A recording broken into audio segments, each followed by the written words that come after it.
This is Fred Van Allen, First Team Real Estate Christie's, and we're starting our cannabis planning meeting. We don't want to waste time. There's a lot of things that we want to see, and questions and answers after the presentation. Thank you for coming.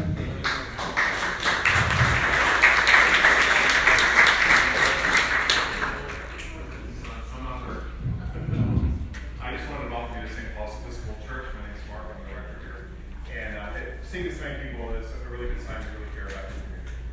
We're a very quality position, and we care about this community too. So just know this is a place for you to come whenever you need a place to meet. The restrooms are outside, so please know that they can just go out those doors there to the restrooms. And if you are interested in a venue like for a wedding, we have information on weddings here. So just a little bit of sales pitch for St. Paul's weddings and it's beautiful space. Weddings, we all do two weddings, so you're more than welcome.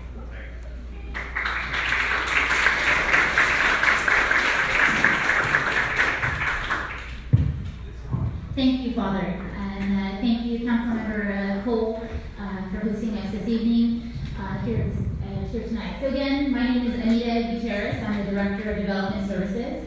Myself and my team here with Linda Lara and Atal Khan, we're working on the zoning piece for cannabis. And so for this evening, we're here to talk about planning for cannabis. Specifically, what we want to cover this evening is what's been done so far, where are we at now in this whole process, and what are we working on, and what's kind of our end timeline and our end goals here. We've been talking about cannabis for maybe a year or two here in the city of Pomona. In the last year, quite a bit has happened, and so we're here to talk with you about that. We will have, after our brief presentation, it's about 15 minutes, we will have a Q&A section, so you're free to ask any questions that you have. We'll be responding to you.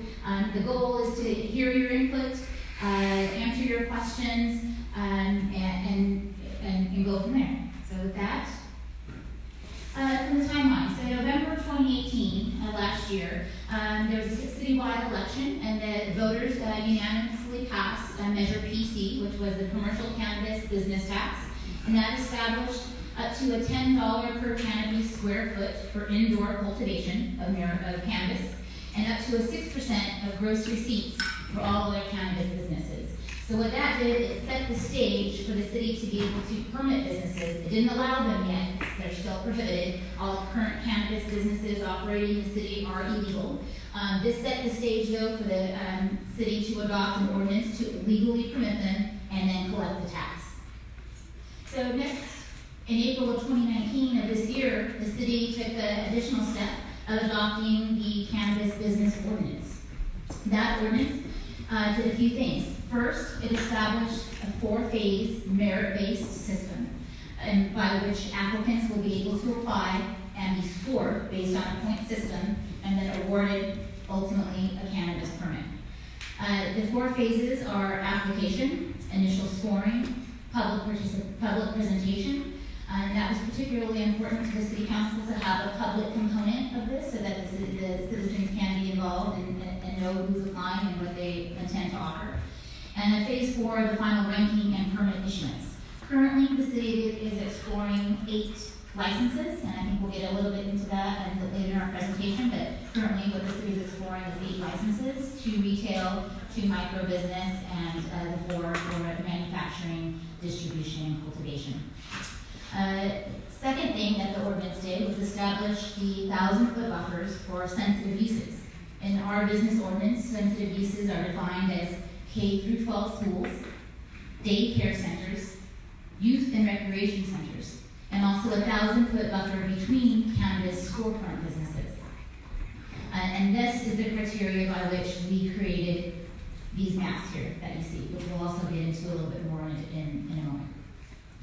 And the third thing that the business ordinance did was define the types of cannabis permits that will be issued. So again, I just reiterated that the city is exploring 8 licenses.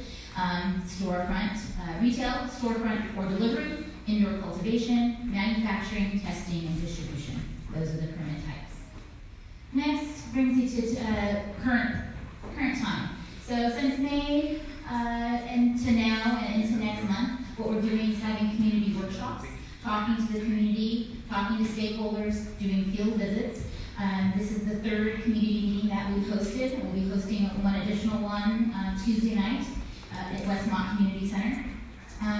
And then currently, during this time frame, staff is also we're doing facility visits. So we've toured retail, lab testing, manufacturing sites, cultivation sites, to see firsthand what these look like, what we can expect in the city, how we can develop standards to regulate them appropriately, so that way we can ensure what we're getting here in Pomona is regulated and controlled.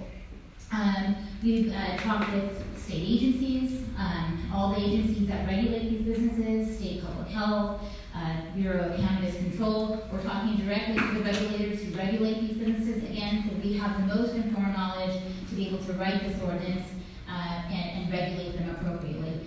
We've talked with local jurisdictions. Only currently 80% of the cities in California prohibit cannabis, so we're among the 20% of cities that are allowing it. So we're talking to other fellow local jurisdictions who've done it, what they've done wrong, what they've done right, how we can learn from it. So we're not starting from scratch. We're talking to our neighbors and really trying to bring forth the best ordinance that we can here in Pomona.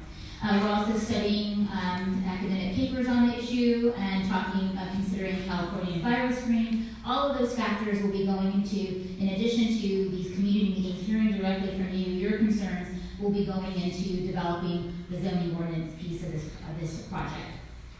So that'll be we've been doing that since May. We'll be wrapping up the community meeting next week. And then in August, we intend to take all that information and analyze it and come up with a revised map based on all of that input.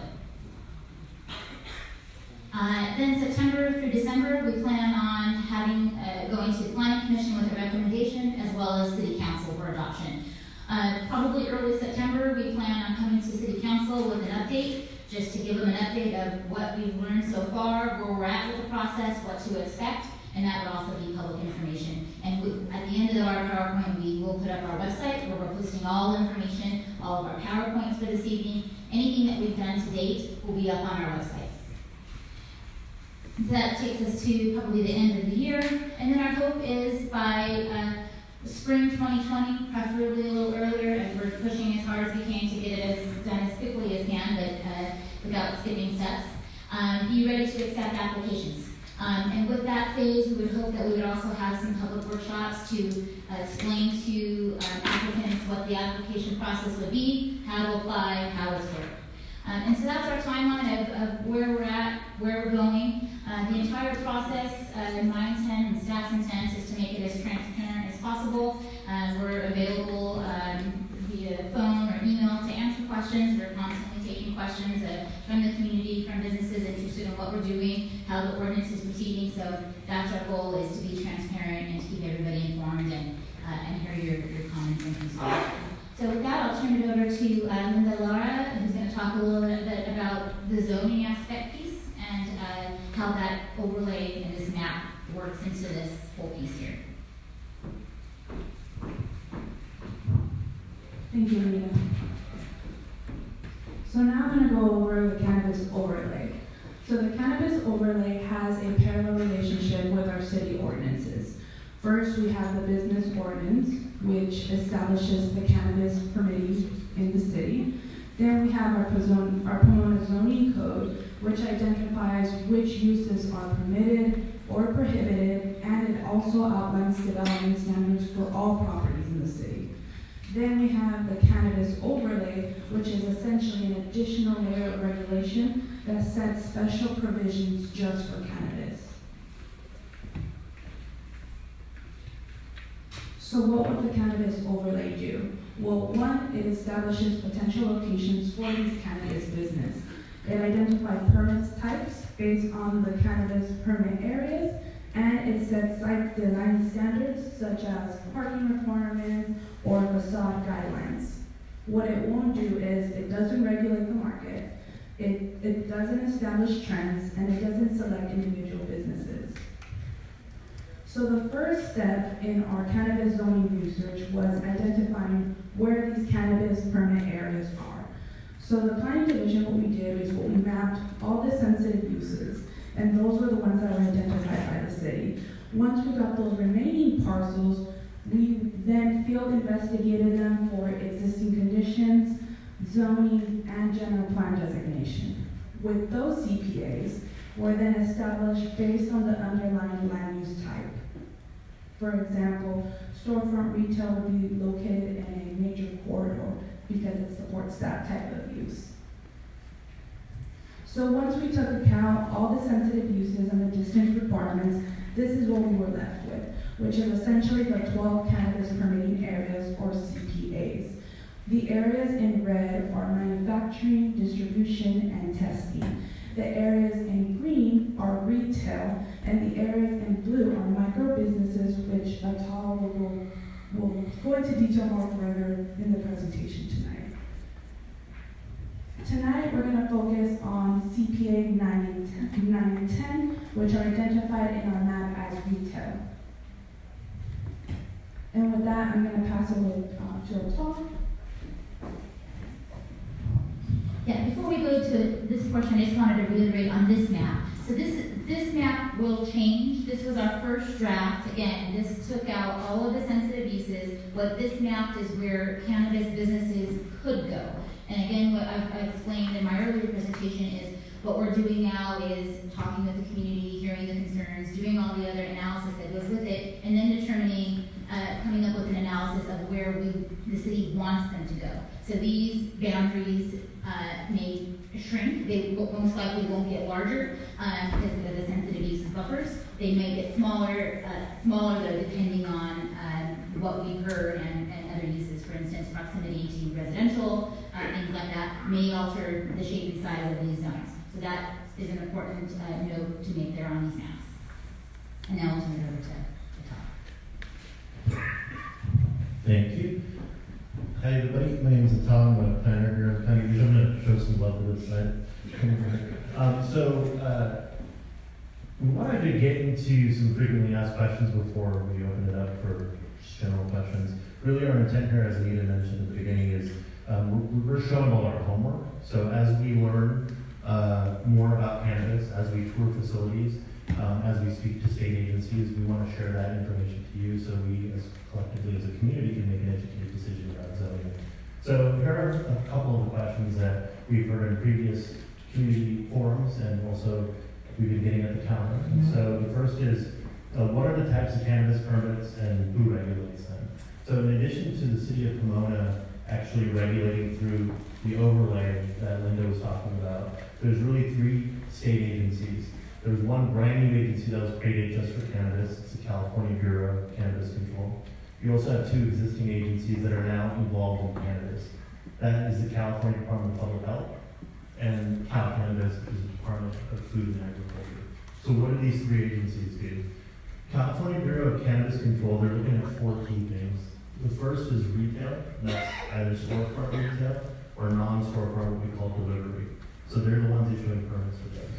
Secondly, we have distribution. So in order to go from one cannabis retailer or manufacturer to another, it's illegal to do that unless you have a distribution list. And so that's also required and regulated by DCC. Third is what they call a micro business.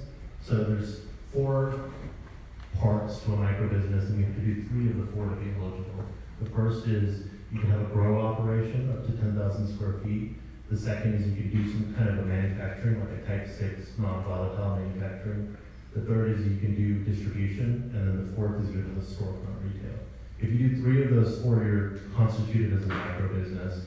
And so that's important because it's what the industry folks have been calling vertical integration, where they grow, they sell, and they distribute all in one warehouse.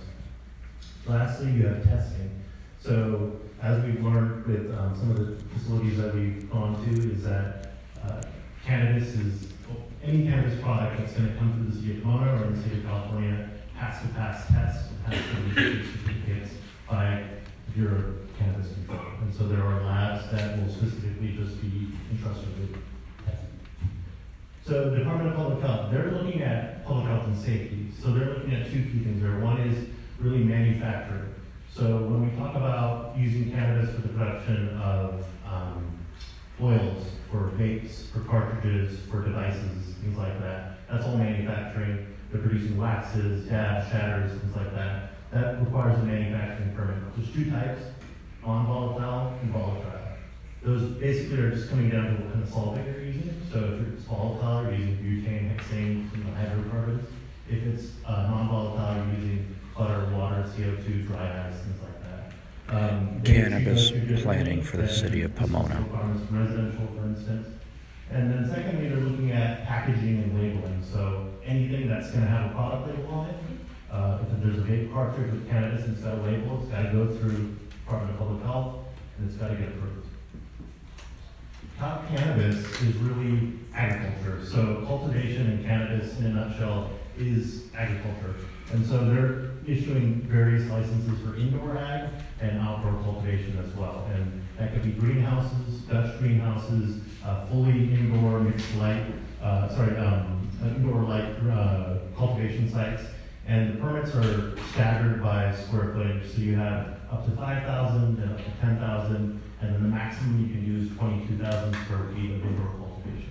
So the reason this is important is because while the city of Pomona is regulating cannabis and we have overlays, these are all existing agencies that anybody who tries to operate in Pomona has to do right by it and get approved before they can even open up shop. Yes, Rudy, And so cannabis you'll find planning there's for the parallel city of Pomona. operations with the regulations set for care and for air quality and things like that. Second question, and this has come up quite a bit. How does Pomona's cannabis business ordinance address social equity? So there's been a lot of conversation about social equity when it comes to the cannabis industry, when it comes to legacy impacts of the criminalization of cannabis and marijuana, and how that can be rectified or addressed through zoning and through how cities are issuing permits. We've seen in cities like Los Angeles, Long Beach, Oakland, they have established social equity programs that are trying to address this. Wanted to highlight how our business ordinance is taking a stab at social equity. And so the first is the merit-based four-phase process, but as part of that process, there isn't any automatic disqualification for past convictions. There is an opportunity for any applicant to provide a rehabilitation statement that indicates if they had a criminal record, say for the possession or sale of marijuana, that rehabilitation statement would address how they have addressed that and rehabilitated themselves and are fit to actually operate a business. That is something that would be part of the scoring and the background check process that the city would engage in, that we would define in the implementation guide. Secondly, there are specific scoring criteria when it comes to labor and employment.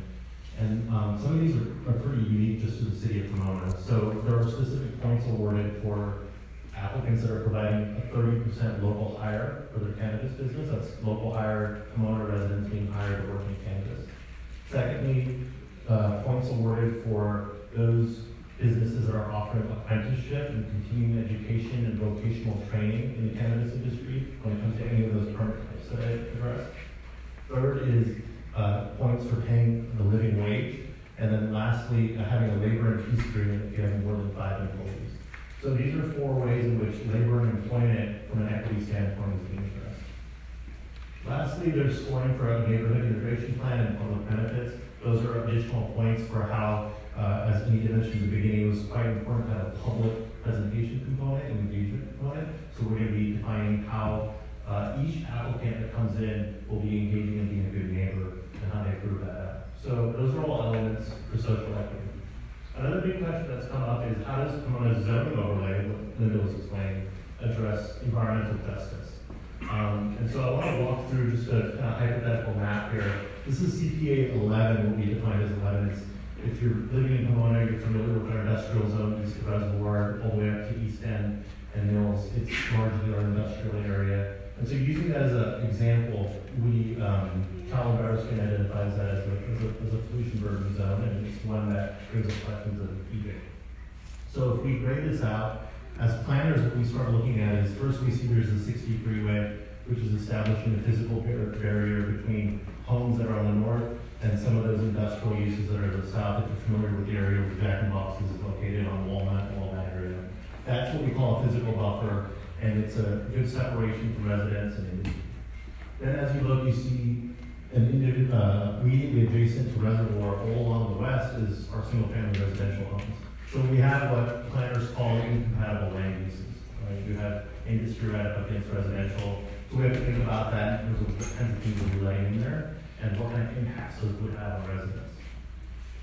Furthering this analysis, these triangles represent, and not exhaustively representing it, but just as an example, these are homes that are built before some of these industrial uses came into effect, and it's what we call legal non-conforming uses. And so you have homes within the industrial zone, and that also is a consideration for what kinds of uses are going into these homes that may have been there for 40 or 50 years. You have railroad tracks establishing what we call a distance buffer. And so taken together, we look at all of these things, and here's a hypothetical example of how an overlay could really be effective, is you start looking at this and thinking, okay, cultivation, if you're doing it above 10,000 square feet, like I said, if you do it to 22K. If you're doing anything above 10K, perhaps we site it east of the railroad tracks, further distance from residential, or you start looking at the non-conforming homes and figuring out an appropriate location to site some of the manufacturing. So this is just an example of the kinds of considerations we're taking when it comes to environmental justice. What are examples of cannabis storefront retail, and how do you prevent bad operators? That's a big question that's come up. A lot of jurisdictions are aware that you have legal businesses coming in and getting permits, and there's illegal ones as well, and they're not paying taxes, and they can beat the market that way. And so that is a thing we're thinking of as part of our tours and as what we're looking at. There's just some examples. This is connected in Long Beach.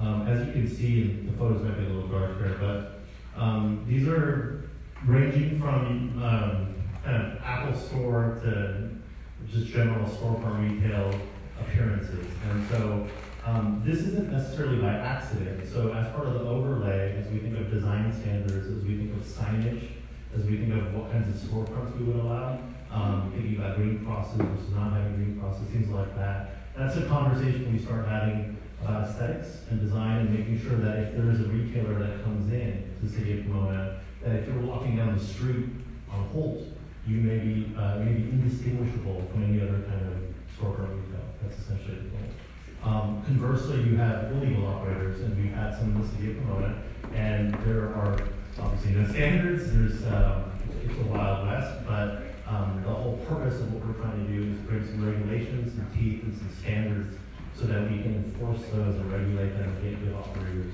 in the city. So those are just 4 key questions that have come up. I was just to set the stage for anything else you guys want to talk about tonight. As Linda mentioned, we're focusing on CPAs 9 and 10 right here along Holt. We're talking about retail.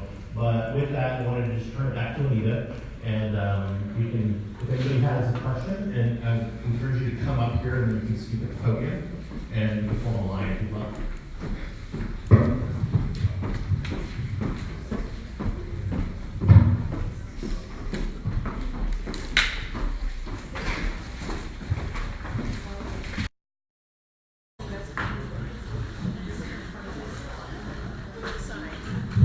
Questions, we can just address the crowd, and we'll be addressing questions that we can answer now, can't answer, we take notes and follow.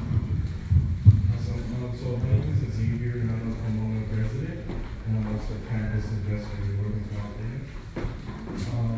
My question was regarding zoning. What license types have you already decided to move forward with?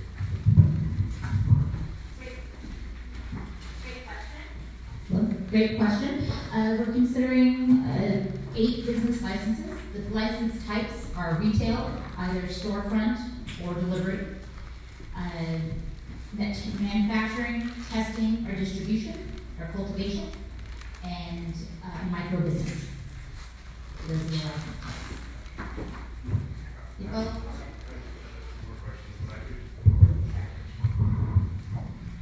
Okay, the question would be, I know a lot of, been going to a lot of senior citizens places. They can't afford the cannabis, and they were asking me to ask, are they be able to grow a few in their backyard or not? So the question is if they can grow plants in your backyard. I believe under state law, 6 or fewer plants you're allowed to grow in your residence. Enclosed, not outdoor, per state law. I used to outside of mine? It has to be enclosed inside, not outdoor, for state law.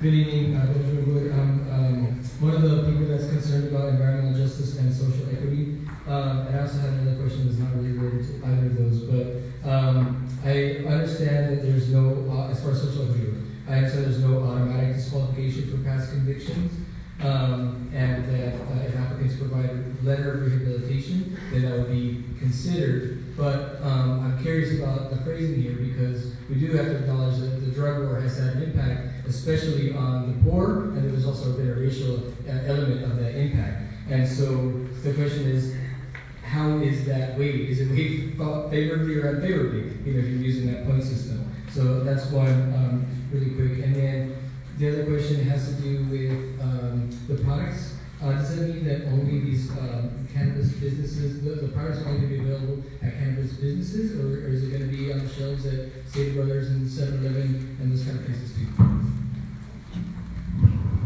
Thank you, Ben. I think for social equity, question was about The merit-based application? right, the merit-based, thank you. So I don't think there's not a point scoring, a specific point number of points allotted for specifically for the background or rehabilitation statement. It is a consideration, is what's being is currently listed in the business ordinance. As we draft the implementation guide, we hope that will add some additional clarity on how that piece would be evaluated in the entire application process. And then in terms of products, would that be available at the local grocery store? No. It would only be, the cannabis products would only be allowed at permitted, legally permitted cannabis retail storefronts or at through a permitted retail delivery location. And I think, but I also want to draw some distinctions and go into what we've learned through some of these tours. There's a distinction between cannabis products and CBD products. CBD products, which you might see at your local grocery store, I've seen, and lotions and things, that is not regulated by the federal government. That is a loophole in the Farm Act. And so currently, that's why you see CBD products throughout your shopping places. Another important fact about that is that the CBD industry is not regulated like cannabis. They're distinct. So CBD is still the cannabis plant with the extraction of the THC. But CBD is not tested. So all of the claims that you see on maybe a lotion or things like that, there's no one regulating to see that in fact those claims are true, and there's no one testing to see what is actually in that product. Whereas a legal cannabis business, through these labs, they test for salmonella, E. coli, heavy metals, lead. We found the most heavy abuser of heavy metals and lead is the vape cartridges, because the equipment comes from overseas and when it's heated, this component and it's inhaled in the lungs has heavy lead and metals in it.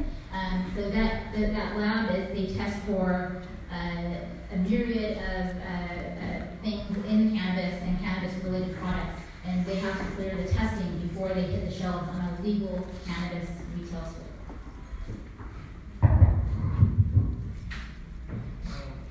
My second question was, so regarding the zoning, is it going to be zoned for manufacturing, for retail in different areas of the city completely, or is it going to be all in one?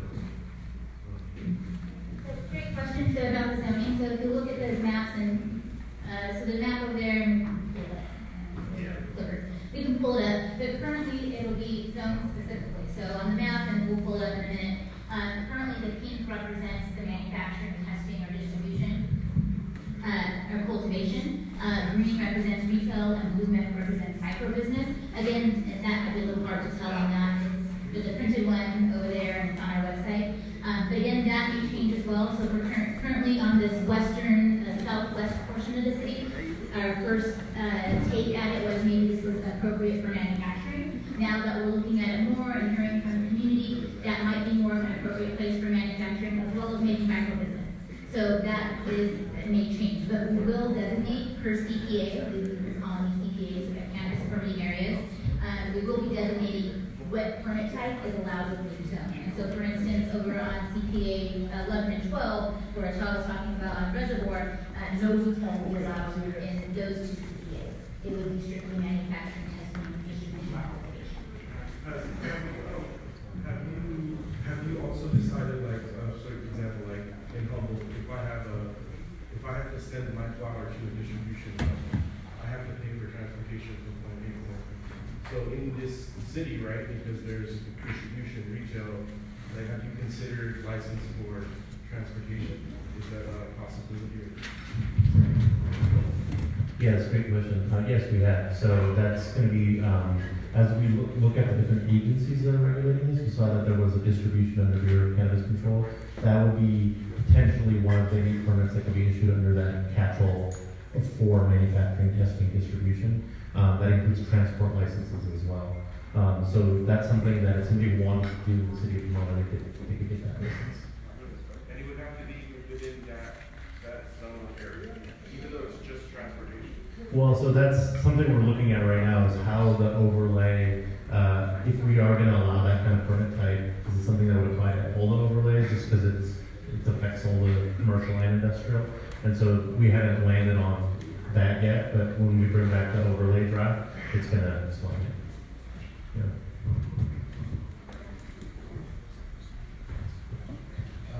Yeah, I was didn't quite understand about between the cannabis and the hemp. So they have the hemp. I can do as much as I want here, or what? As long as it's tested.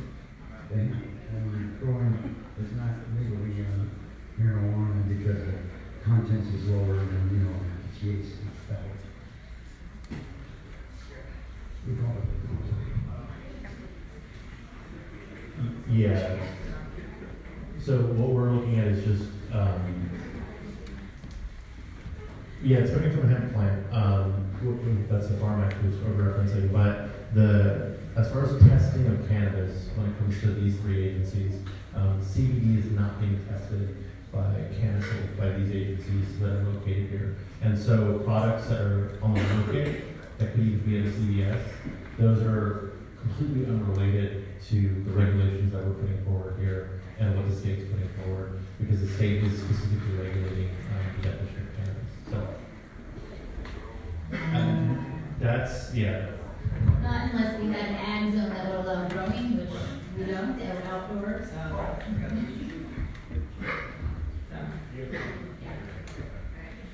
I think we have a line.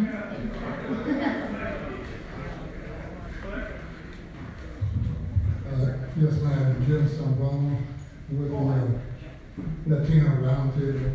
I've got some questions about the cultivation. You mentioned the maximum of 22,000 square feet, and there's going to be 4 licenses.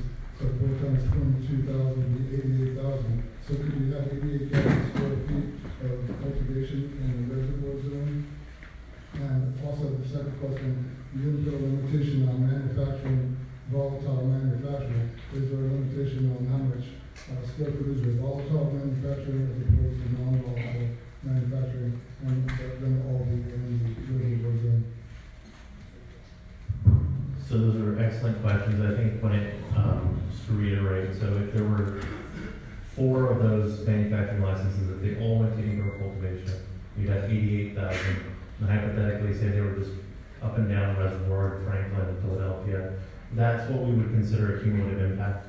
That's as part of our analysis of environmental justice, we would consider the negative impact of having 4 of those, and so we factor that in. That's something we're looking at right now in terms of potentially reducing that square footage or capping how many of those you can have in that particular area.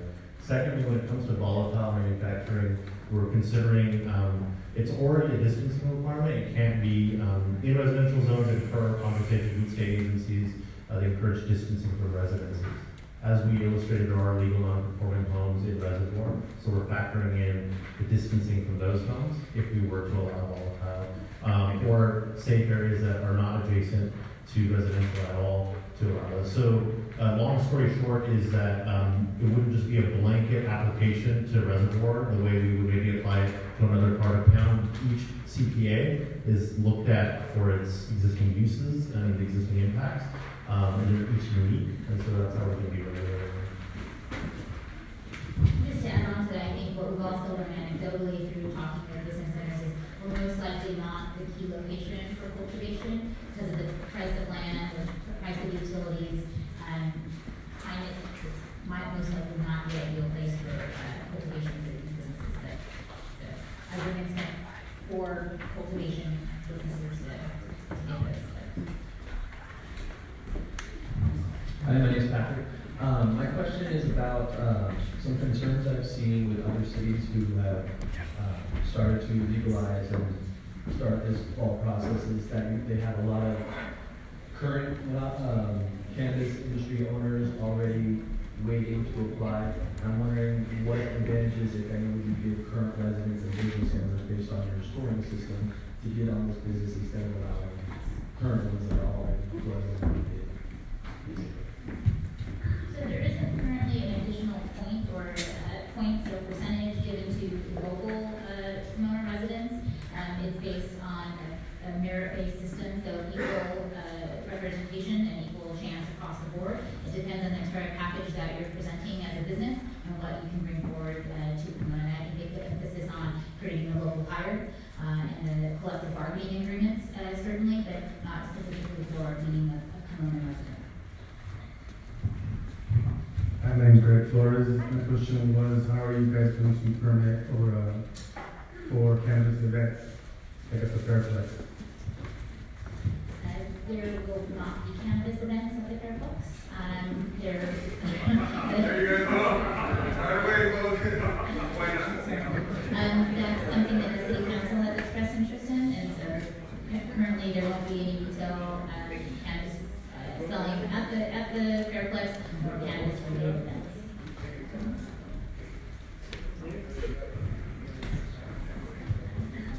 Jesus and John, there's 2 questions. I wonder, would it be possible to get a map of the various areas with the bordering streets named? Because this map doesn't show the names of the streets, you have to try to guess. Can I get that from you? I think purposely that map was done that way because we weren't, and that this was the first take, and so we purposely made them kind of nebulous blobs to give a general geographic area. The next iteration of this map certainly will be more in-depth and more parcel specific. So we do have a map that you can maybe zoom in a little bit more that will help you with defining, but we don't have a map that has all of the current streets on there yet. That map is forthcoming. Will there be a chance for public input after we develop that next map? So then my second question is meant to be for the area just north of the 10 freeway between Fairplex and Dudley. I want to ask you to take into consideration the impact on traffic, the negative impact, because people use Gillette to go out on the Fairplex Drive, and Park and Ride uses that, but I use Fairplex Drive going north, and there have been times that cars coming out of Gillette just jet out into the lane of traffic before they stop. So I think if you establish a business there that's going to add more traffic, you're going to create more traffic problems. And just to add to the street boundaries question, so since the CPA map has been released, receiving 20, 30 calls from real estate agents every day asking if they should go into escrow. So I want to answer that as a fifth question, is that there is no zoning in place yet. So if you're a realtor, if you're looking to invest right now, it's not in place. These zones are being developed, and when we do come up with that map, we'll have it more granular, we'll see the streets, and that's going to be the point of discussion. My name is James Gale. I live in District 6, and I'm concerned about the same area that lady in front of me was talking about, Gillette and Dudley. It's basically in a residential neighborhood. There's a 7-Eleven store across the street or down the street. Then you have Denny's, which is right next to it, and then Pomona Cannabis. Outside of that, it's completely surrounded by a residential neighborhood. Now, there's a school right down the street. I don't know if you guys are like 1,000 foot, I think it's what it has to be. But outside of that, you have kids coming from the resident going to school. They are riding on their bikes. they're on their skateboards and stuff.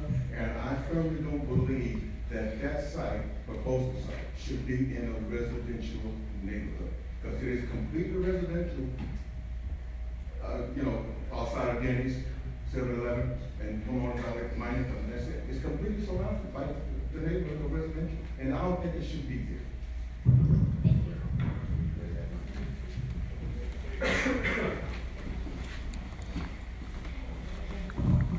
My name is Austin Harnan, and my question is in regarding sales. Would I be able to open up a shop that would make edibles? Would I be able to put that in a green location, or would it have to be in a red location? Because would it have to be separated between manufacturing and sales, or could it all be in one spot? So edibles could be part of a retail business as part of edibles that you're selling. It could not be for on-site consumption of edibles. Certainly through, and also through a manufacturing permit, you could produce the manufacturing of edibles, depending on the type of permit that you have. If you had a micro business permit, which allows for manufacturing and retail, theoretically you could manufacture your own edible and then also sell. Thank you. I understand there'll be 2 retail licenses distributed, either storefront or delivery. So should those 2 companies potentially both be delivery? Would there not be a storefront in Pomona? And then why are those not 2 separate licenses, delivery and storefront? Theoretically, yes. Right now, as it stands, what the council wants to consider is the 2 specifically retail, and then there's also retail allowed within micro business as well. So there's the 2 micro business as well. But theoretically, if 2 retail delivery only businesses were selected, then that would occupy the 2 retail licenses. There still would be an opportunity within the micro business to allow for a storefront retail.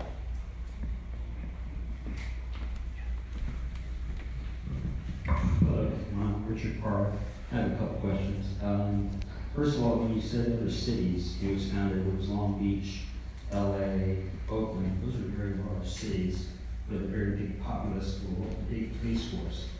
I'm curious to know what the police department has to say about this, and I haven't heard anything, I've heard any expounding on that, so I'm really interested in that. The other thing I would ask is, you said social equality, and you said that the person would have a fraction, say possession. Would that also entail somebody who was caught actually dealing, trafficking? I mean, what are the rules there on that? I'm kind of curious about that, where you guys find that parameter. And the other thing is, I live near CPA 9, and I'm curious why Pasadena Street was there. I assume it's because Pasadena and Town Avenue, there's a retail facility there, there's a gym and so forth. I assume that's probably considered there because it turns over quite a bit. I would highly suggest not doing that because Town Avenue is a freeway up and down traffic and dangerous for people parking in and out of cars. So keep down on hold would probably be a really good idea. That's it. Thank you.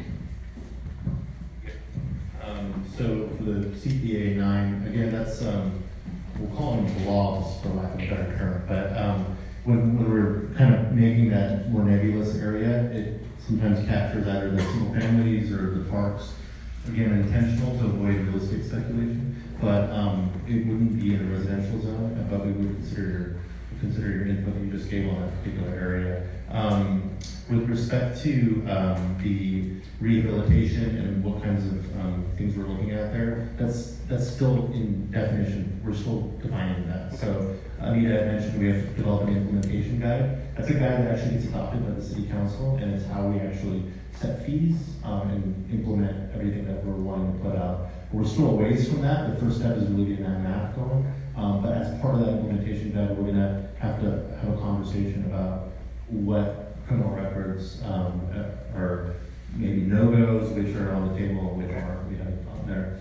Memory's failing me. The first question you had. The police department about the cities, the large size. So yeah, Oakland, so, Santa Monica, yeah, LA. so that was a great question. Those aren't the only cities we're talking to. First off, we're the closest in size and square mileage and population to us is Pasadena, and we're in conversation with them just in terms of scope. We've talked to West Hollywood, Santa Ana, those kinds of cities. We're looking at what Moreno Valley is doing, what's going on in Palm Springs. In some cases, what's important as we define this zoning, and I think somebody asked a question about this, is that Pomona's relationship with these cities geographically, and as we look at our zoning for distribution, what is our unique geography versus, say, Pasadena or Palm Springs and LA, and distancing and things like that. The police department is continually to be involved in this process. They will be reviewing the maps that we will be preparing. They're attending our community meetings, our code enforcement team as well. And so that's an ongoing conversation we're having as well. Thank you. Hi, I'm Fred Van Allen. I'd like to correct the previous speaker. Town is actually a drag strip. I live a couple blocks away from it. Full disclosure, I have not inhaled since 1972. But I like to make a comment on, I think it's social equity. I lived about 50 feet away from a illegal marijuana sales store. And for about 50 years, that location was an escrow office. And I lived near that escrow office for 10 years, and it was crickets. It might as well have been a senior citizen's home. That escrow business goes out of business, and an illegal marijuana shop enters, and all of a sudden, my life changes. Litter, drug dealing, automobile accidents, nefarious activities going on all night long. So my question is the clientele going to be different for these legal facilities? And if the clientele is the same clientele, what is going to be taking place to keep the neighborhoods or the local businesses insulated from any activity that I happen to be harmed by? Thank you. I think part of the benefit of having a legal operation is that they have to comply with the regulations that we're putting in place. So for instance, part of the application process is a security plan, cameras, locations, safe locations of any monies that are being stored on site. Again, as Tom mentioned, the development standards for facade improvements, the way people move through a site, no loitering. So there will be, through that process and having a regulated site, there will be additional measures, whereas right now, there's nothing in place for illegal businesses. So that's the hope, is by having a legal business, it's controlled, it's regulated through those measures, and we have a lot more ability to, if there's a bad operator, to revoke that permit. Thank you.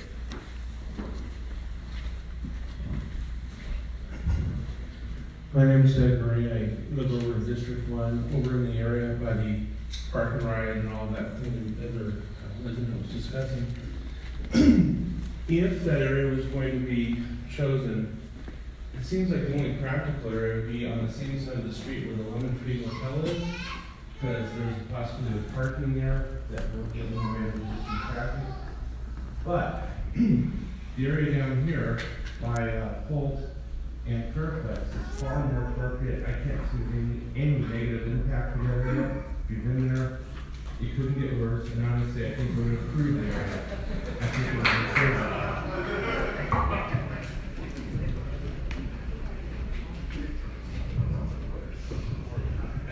No, I just wanted to point out in relation to that, when you're looking at the CPAs, there is a distance requirement as well. So two retails couldn't be 1,000 feet near each other. So that's something to keep in mind, because in some cases, these CPAs run the length of 1,000 feet as well. Hi, Ella, Pomona resident and homeowner. I was just wondering why it looks like downtown is complete. There's no zoning for a commercial storefront in downtown. And I know, we all know there's a lot of empty storefronts, and the place could use some more foot traffic. I don't think there's an elementary school there or anything. I don't know if that's concerned for business owners that are already there, or PD, or... There's two reasons for that. One is that the interest of the city council was to not see cannabis businesses in downtown, so it was like specifically excluded. Second reason, in there. Second reason is there is actually two schools within downtown. The SAFE, there's two of the SAFE located on Monterey and Gary. 3 schools. So even if the direction of the city council was not to include downtown, most likely all of it would be out anyway. That downtown area is a 3,000 foot radius, and so with 1,000 foot buffers of those, they'd probably already be out.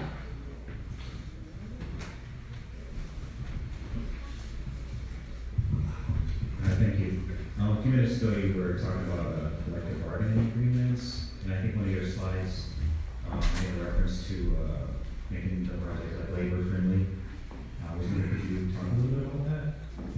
As part of the business ordinance, there is a provision in there. If you have 5 or more employees and you are involved in a collective bargaining agreement, there is additional points awarded for that application, as well as a labor and peace agreement.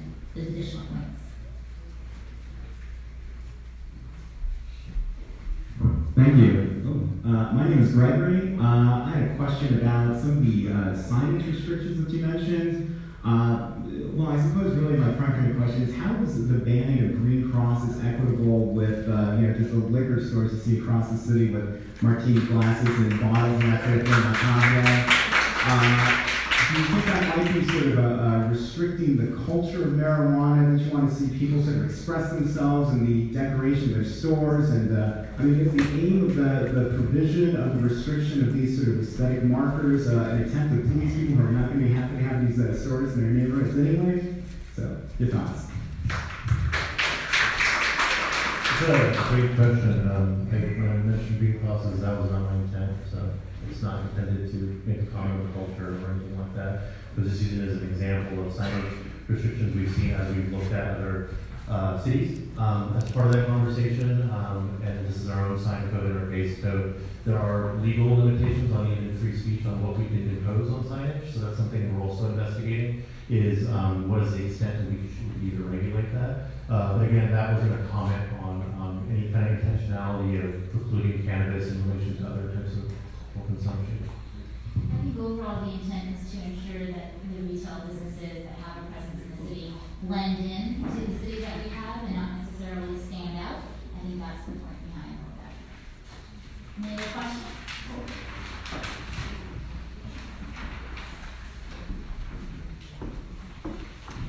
My name is David. I'm a Pomona resident.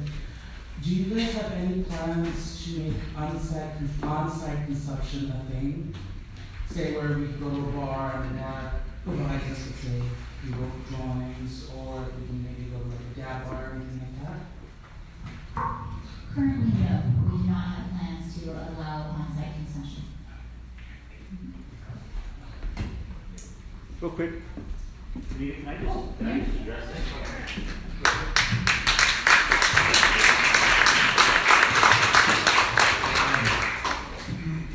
One of the things I just want to express, and this can't be expressed here, and my apologies, I just came from a San Diego Valley Council Governments meeting and had to leave early, so my apologies for not being here on time.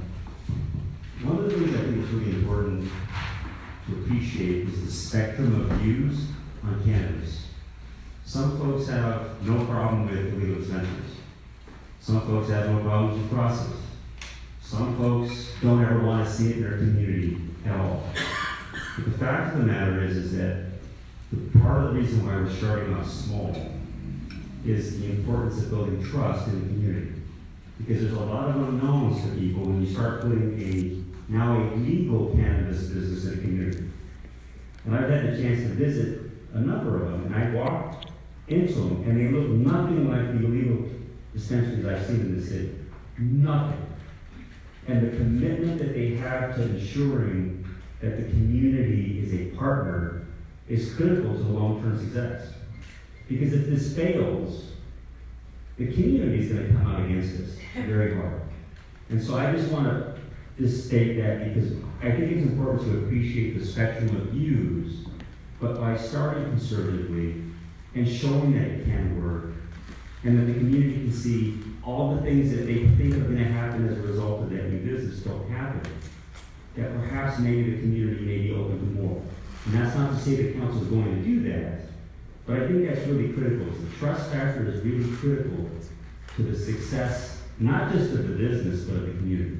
And fundamentally, it has to be successful for the community because we have to live here. Right? Most of the proprietors that will open up these businesses don't live in this community.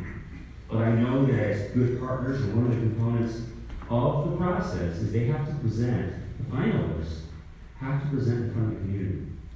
And all of you, hopefully, will be there, and you can ask them very pointed questions.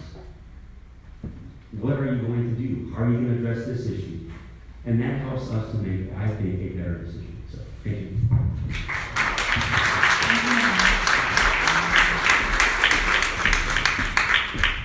All right, thank you. Okay, my question is, well, I have a comment, two. One is about the area between Fairplex and Gillette. That area is, as one of the gentlemen said, residential, and the police are currently looking at lowering the speed limit going through that area to 25 miles an hour because it's residential. So that also adds to traffic and the other things people mentioned. The corner of Gillette and Fairplex, there's no signal unless you go on the freeway, and it's already dangerous to go down that freeway because you have traffic on the freeway rushing through. Some of it is going back on the 10, some of it is coming up to turn left onto Fairplex. Those people that are trying to enter on sometimes get bottlenecked there, especially if a car on the other side stops. So that will bottleneck that whole thing, and it's accident prone. The part where you go up Gillette, where the parking lot is, and you try to turn there, there's no light. And it's a blind curve coming down that hill where people speed down that roadway. It's hard for people to leave out of that restaurant to turn off onto there because it's not a mirror or anything there that shows you anything. So that whole area is dangerous. Plus you have the elementary school down there, 7-Eleven, and Kenesha High is off of Fairplex. So all those kids are migrating up through that area because it's all residential. So that's what I have to say about that. The second thing is one of the gentlemen here mentioned something about equity, the social equity. One of the things that I see that's going on in our city is that you have people that are buying up property, speculating. They're speculating, and what it does is because you need a location in order to do business, possibly eliminates what might be some good applications or good businesses, or it X's out individuals who live in the community, who have funds significant enough to make this happen, but not willing to spend multiple millions of dollars because you got some unscrupulous real estate agents either telling their clients don't lease to any of these businesses, sell only, because that creates a fake seller's market. You got reflipping properties that sold 3 months ago that may be worth $100,000 and now selling at $3.5 million. So there's a lot of things that's going on, and that I know it's difficult within the process to look at that, but you need to be aware of that. So in the categories that you have, you might want to consider some of the social things that either residents or people who are here or foundationally here have to be able to combat that financial influx that some of these outside businesses are trying to do.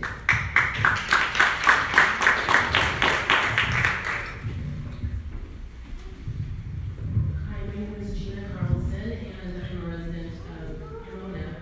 And so I have kind of a couple of comments and questions. We've been living in the city for 18 years, and because of certain things, it seems like that go on in the community of Pomona and some of the things you see in the media, it makes me want to move.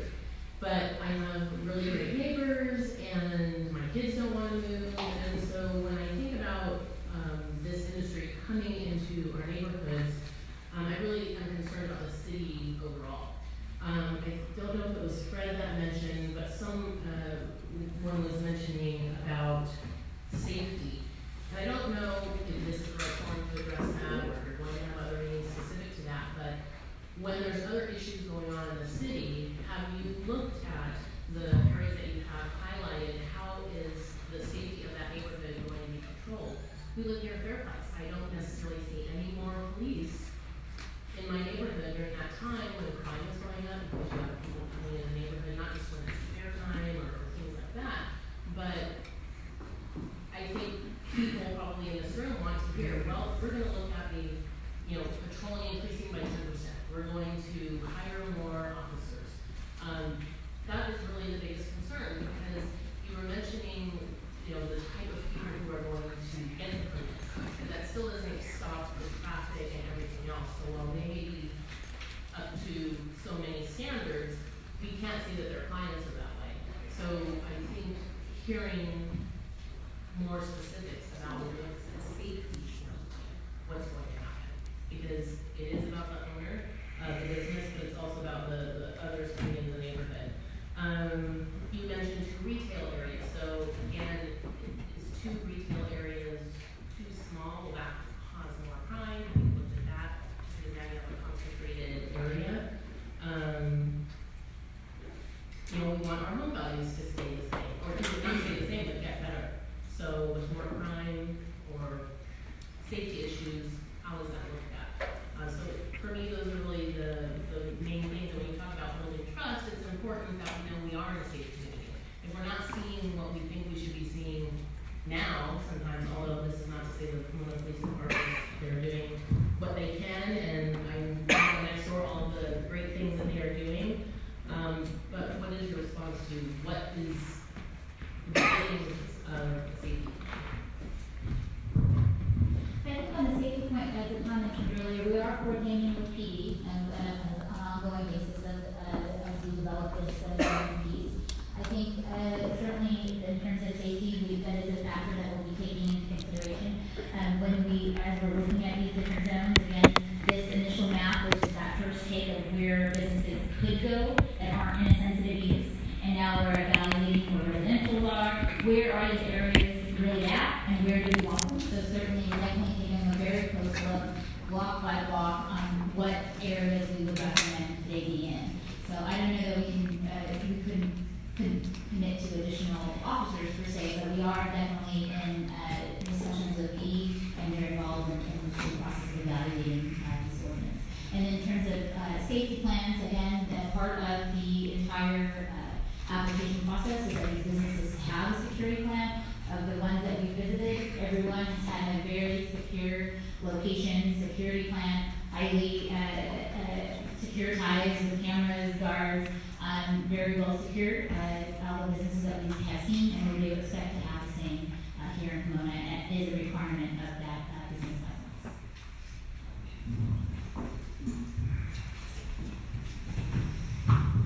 Hello, my name is Ricardo Perez. I've been living in Pomona for about 34 years, homeowners since 1985. My point of view here is more like nobody says they don't want to have it, they just don't want to have it next to their own house. But, everybody wants it.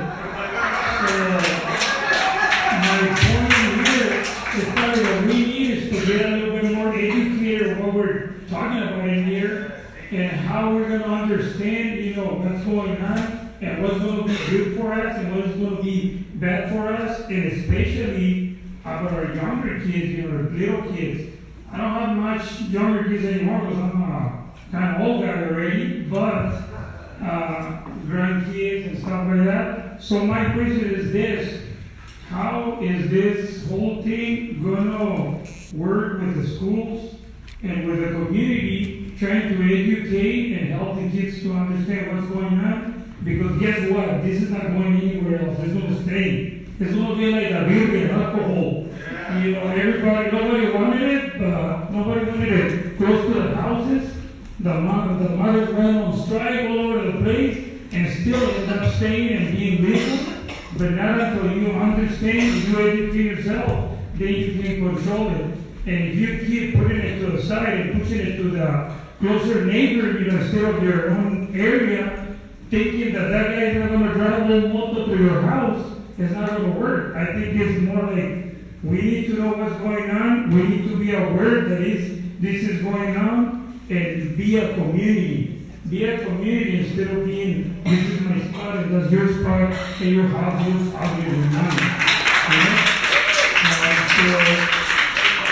So it's more like let's educate ourselves. Let's see how you guys are going to do it. Once this business prospers, how they're gonna help the kids to understand, the goods and the bads of this business, and especially to understand what drug is. And, I mean, it's going on right now, everybody knows, everybody buys it wherever they can get it. And of course, if you make it legal, you make it taxable, you try to control it on an educated way, you're gonna have profit, you're gonna have business, and you're gonna have probably a way a lot easier to communicate and explain how to understand and how to explain to our kids what's going on. Thank you.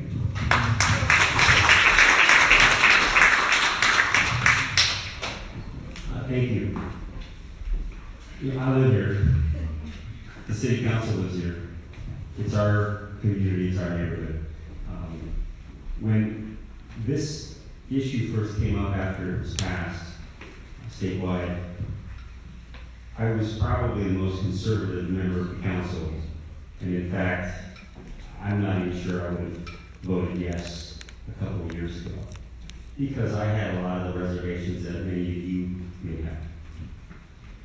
And through a process of evolution and a process of research, I know illegal dispensaries are here in Pomona, and there are social consequences for illegal dispensaries. In fact, our police have to spend an inordinate amount of resources to shut them down.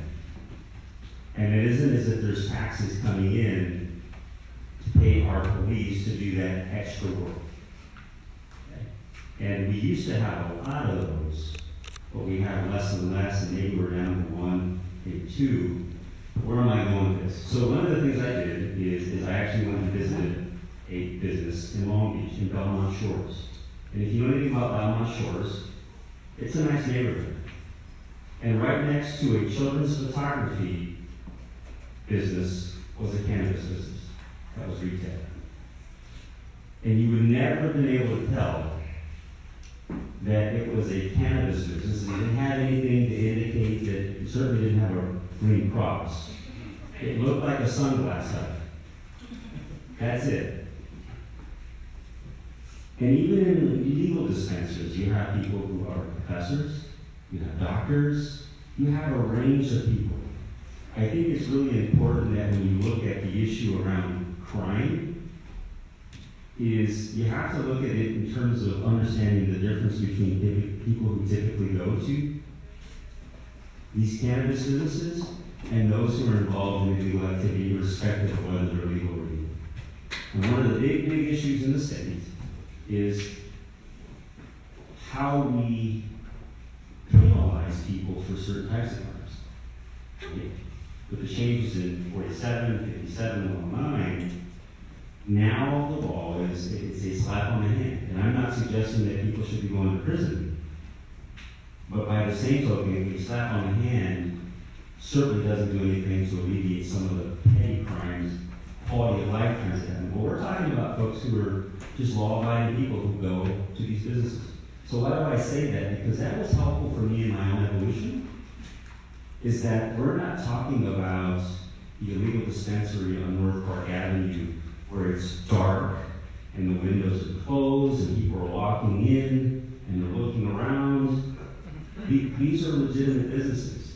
And it's so important that these businesses are successful for the investor. So they want to make sure that it's safe.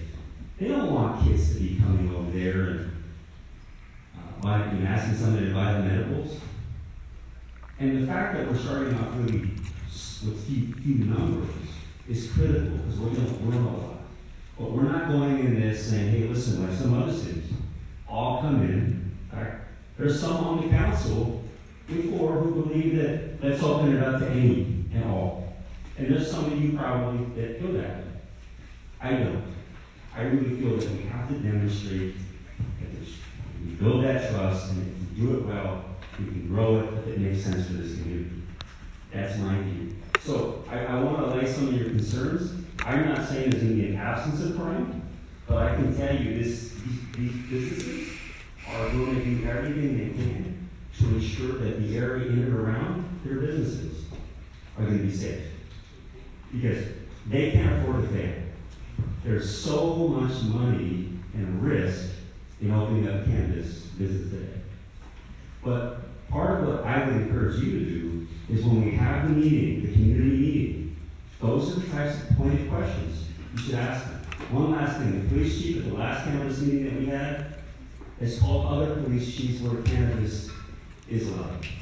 And he asked, are you having problems with those businesses? And the other chiefs have told our chief, no.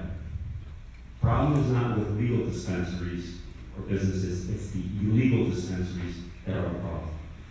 And I think again it goes back to, this is like a legitimate business model. As hard as it is for us to get over the idea that marijuana, me growing up, and that was just, you just didn't do that. Not some Americans do, but not. I didn't do it.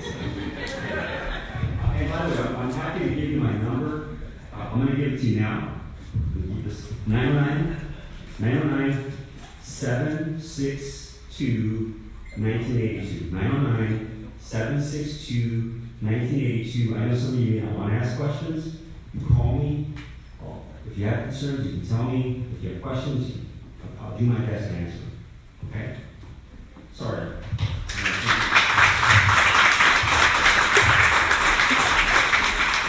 I think that was my cell phone number. Okay, so I'm gonna make a question in the most polite way possible, but everyone that I'm listening to sounds concerned for the crime, the this, the speed, the traffic, all that. I don't know what part of Pomona you live in, but you guys, there's it's scary. Pomona is scary sometimes. I have a business below the train tracks, and the fire department said, hey, when it gets dark, you should leave here. Right by my business, it's like a dumping ground for dead dogs, trash, and furniture. So anything that brings revenue, I don't know why we're so concerned about the crime that is already here. There's places in Pomona you can't walk on the sidewalk because of homeless encampments.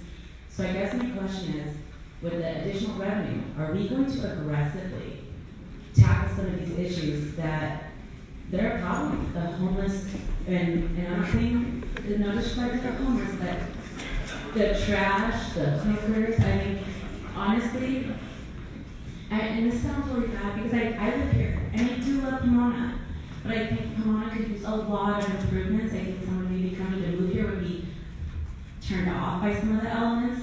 Even downtown Pomona looks dingy, looks run down and sad, and there's so much potential. There really is so much potential in the city, but I hope with the revenue, we don't see increases in city worker salaries. I hope we see a really big change because Pomona, in certain areas and at certain times, is a scary place.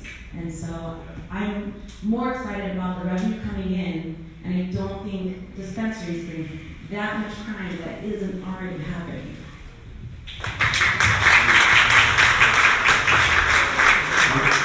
Thank you for your words. I'm going to respectfully disagree with you. I don't see my community there. Okay, no, I said it was amazing too. I don't see my community A there. lot of people do. Yeah, I don't. Well, you should if you work here. Oh, no, I live here. At both of them. Yeah, so not that I don't see challenges, but the reality is most of the things happening in this community are good things.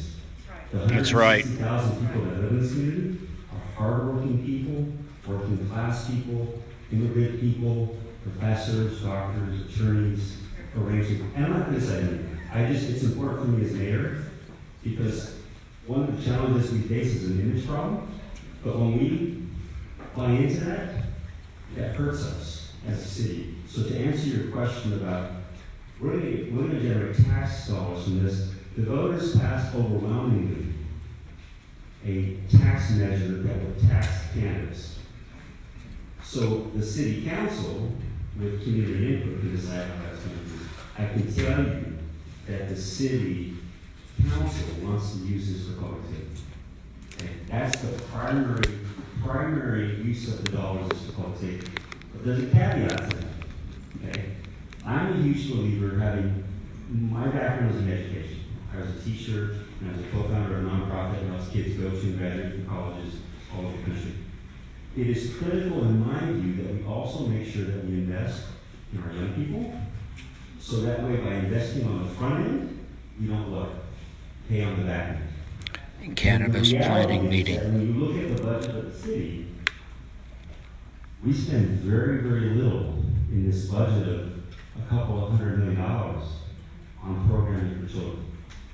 But our primary, in my view, if you asked me to vote on this today, I would say those dollars need to go specifically to public safety to help our officers to be able to oversee the types of You're issues welcome. that you're describing, which are real. By the way, I'm not here to suggest they're not real. They're real. Homelessness is real. Drugs are real. Grown men ride kids' bikes is real. Okay? And we know what they're doing. Okay? Yes, human trafficking. It was here when I was a kid, when I was 9 years old, we moved here. Okay? Right? But the degree to, this is one last thing, the degree to which we work together is the degree to which we'll accomplish some really great things in this community. And that's, it takes, I can't speak for what happened in the past, all it's important to learn, but moving forward, right, talking about cleaning the community, I've got a group that goes out every Tuesday and Saturday that goes out and cleans the community. And they're all volunteers, and it includes business people and residents. Some of them are lifers that came out of prison, some of them are seniors, some of them are college students, and anybody can step up to do that kind of work. And the mindset is that government can't do everything, but that if we all contribute in some way, if we all take ownership, there's no reason why we can't address some of those issues. Because the fact of the matter is, we outnumber that small group of people that are causing the kind of disruption that impacts our quality. Thank you.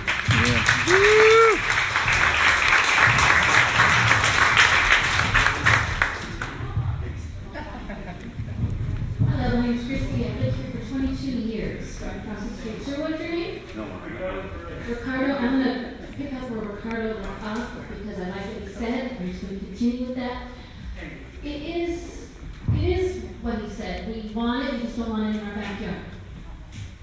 Probably a lot of us do it, we just don't want to admit it.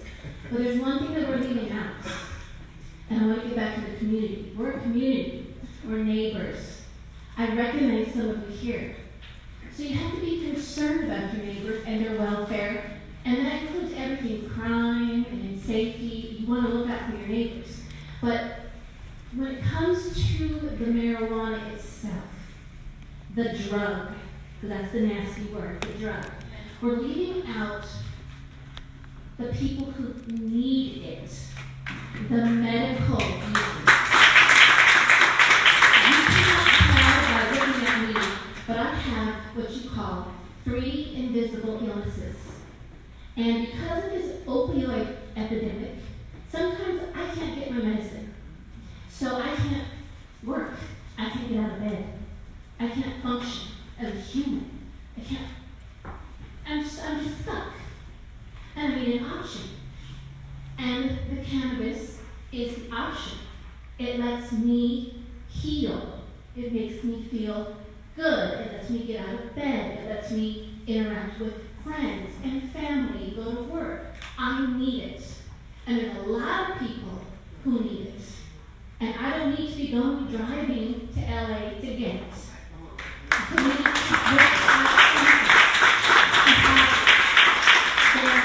it's recreational or medical, but there's got to be some compromise because we're all neighbors.